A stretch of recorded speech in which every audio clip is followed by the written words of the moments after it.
So, you've just gotten your copy of Elden Ring the board game, and whether you chose to start in the Weeping Peninsula, Limgrave, or even in Stormville Castle, you've got quite the journey ahead of you. And I'm not even talking about the tabletop yet. Each of these boxes comes with a ton of miniatures, heroes, little gribbly monsters, and of course the massive bosses. They are, if I'm being honest, probably the main selling point of this game. But that puts some pressure on us. Steam Fortress has done their part to make immersive miniatures for this immersive board game, but it's up to us to take it the rest of the way with some paint. My name's Colt, this is Gone Hollow Minis, and today we are taking our first steps into the Weeping Peninsula of Elden Ring.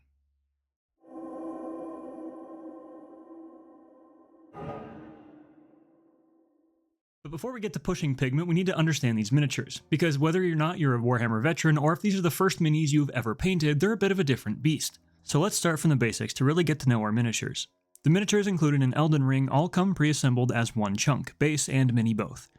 This means we get to skip the sprue and assembly step that you might be familiar with from Warhammer or other tabletop wargames. That saves us a little bit of time, but at the same time there are some drawbacks. Since these minis are assembled en masse in a factory, the assembly won't always be perfect. A lot of the models, especially the bigger ones, will have small gaps between the pieces that we'll have to fill before we paint them. And on top of that, we still have to deal with every miniature painter's worst nemesis: mold lines. These are the places where each mold met. We haven't cracked cheap, zero-tolerance mold-making technology yet, so there's a little bit of a gap where the halves meet, leading to this little line of flashing.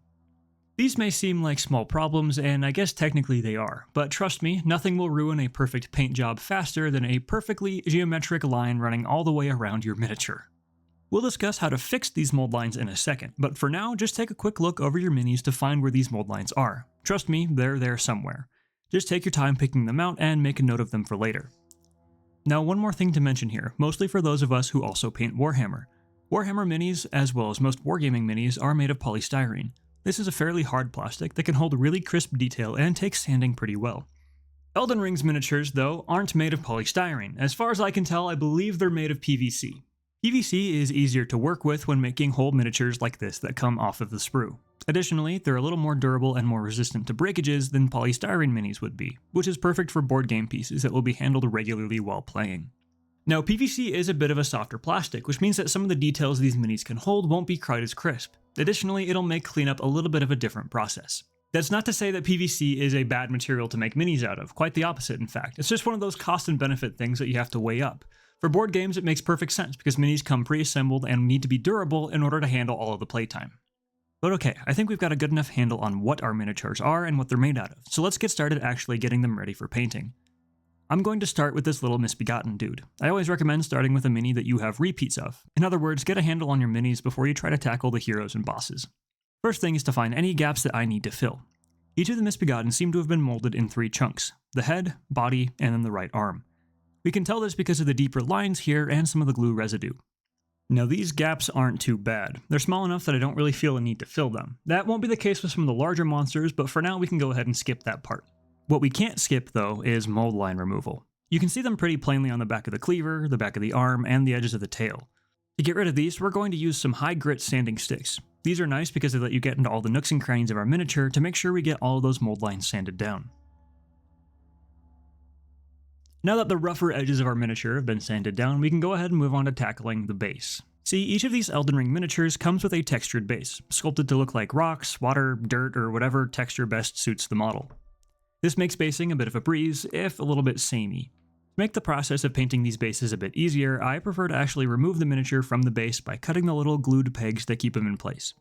Be extremely careful here, both not to cut yourself and not to cut the poor fellow's foot off.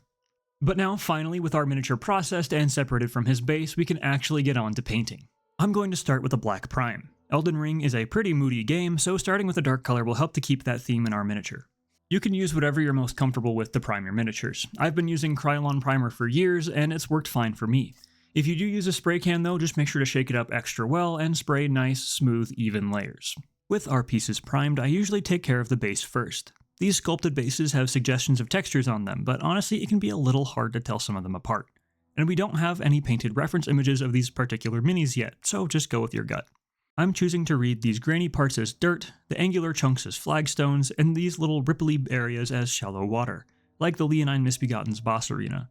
I could be wrong too, but like I said, go with your gut. From here, I mostly use dry brushing to build up my layers naturally. For the stone areas, I start with Army Painter Deep Gray, moving up into Vallejo Sky Gray, and finally Vallejo Ivory. Then a layer of very thin rattling grime contrast paint to darken my grimy shadows once again. For the dirt, I build up with some Vallejo Leather Brown, then mix a bit of Iraqi sand to lighten it a bit. After that, I hit it with a thinned brown wash to re-deepen the recesses. Now for the water, I do something a little bit different. From my abyssal blue base, I go back in with a couple brighter turquoise to aqua shades. Here, I'm just trying to pick out the sharpest ripples and peaks. Then to really get that watery look, I'll give these particular areas a layer of gloss varnish to give them some shine.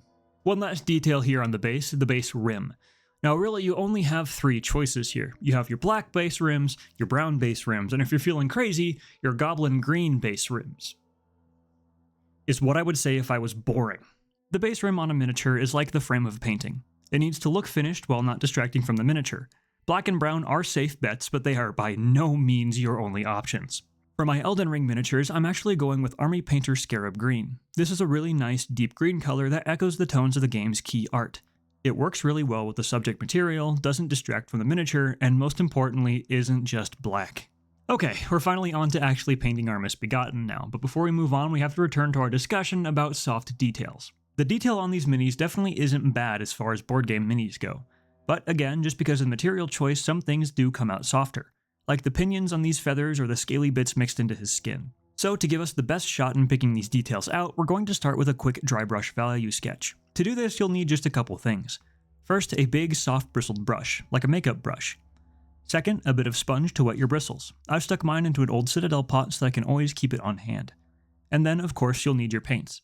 For this, we're using Army Painter Deep Gray, Vallejo Sky Gray, and Scale Color White. But any series of grays and whites will work. First, wet your sponge with just a little bit of water, no more than a brushful or 2, depending on how big your brush is. Dab it into your sponge, then lightly tap your dry brush into it. You don't want it to be sopping wet, just a little damp to help our paint come off smoother. Next, grab your paint. We don't need much here at all, just a little bit on the tip. Then we can work that paint out on a paper towel or texture palette until we've only got a little bit in the bristles. Now take it to your miniature, using light circular motions to apply it smoothly. This will catch all the raised details on our mini, helping us pick them out with our layers soon.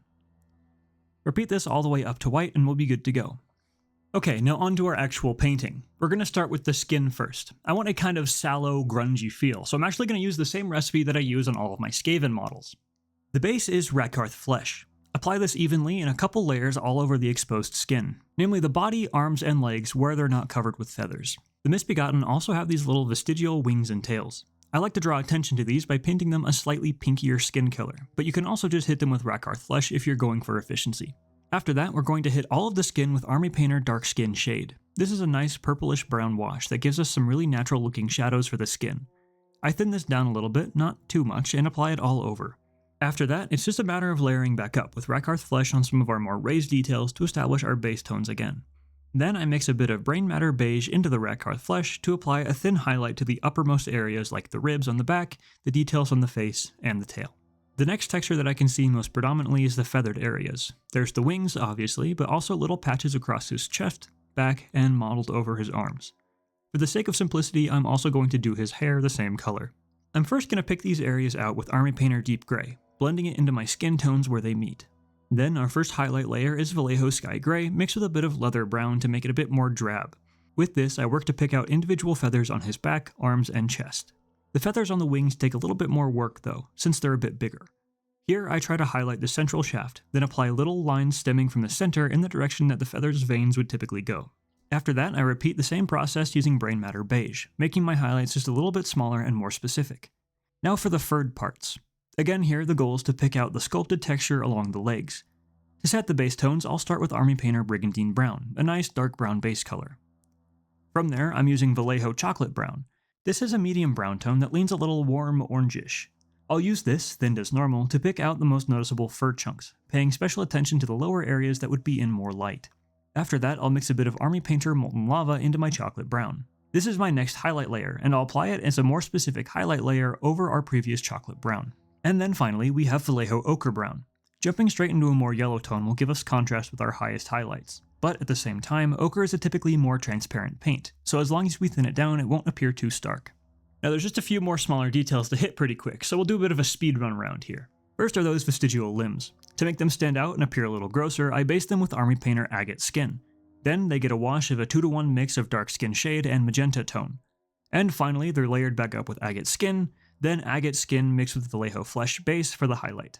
Next, the cleaver. This gets a base coat of Army Painter Rough Iron to set a grungy, rusty base. Then I sponge on Vallejo Metal Color Steel and then Dark Aluminum to make for a textured, worn look. And finally, a quick edge highlight to outline the sharp edges with Vallejo Metal Color Silver. Now the eyes on Misbegotten aren't a particularly standout detail, since they're just kind of cataracts from the looks of them in-game, but I do make sure to hit them with some Vallejo ochre to help them stand out a little bit more. And there we go. After that speed round and a little bit of cleanup, our Misbegotten is ready to hit the tabletop, looking a little something like this.